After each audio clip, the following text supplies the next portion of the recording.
Customer list. What is the customer list? The customer list is where you will find the list of your customers and their details. This is where you can create, edit or delete customers' information or set it to inactive. These are the functions of the customer list.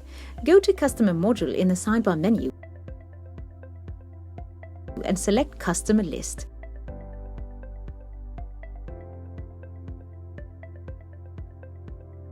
In the Customer list window, you will notice the following.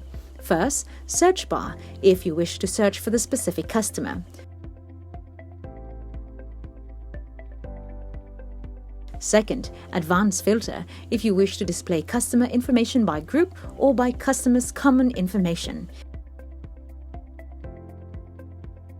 Example, you're looking for a transaction with the same customer per center code or cash account used. To filter, click Apply.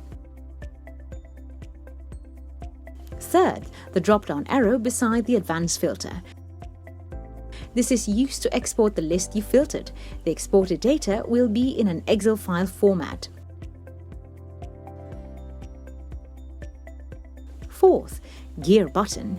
You have the option to choose what columns you only want to appear in the customer list. Click the gear or settings icon and deselect the items you don't want to show up on the list.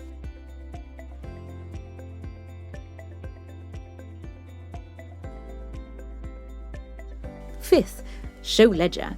In this function, you can see your customer balance as of date. It shows the details of the sales, credit memo or returns, and the collection from customers. Lastly, drop-down arrow beside the Show Ledger. This will show the inactive or the delete options.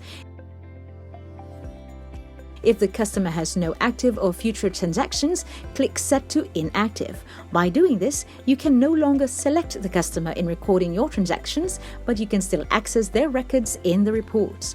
On the other hand, click Delete if you wish to delete a certain customer. However, please note that you cannot delete a customer when it has an existing transaction. Those are the functions of the customer list. Now let's proceed on how to create a customer.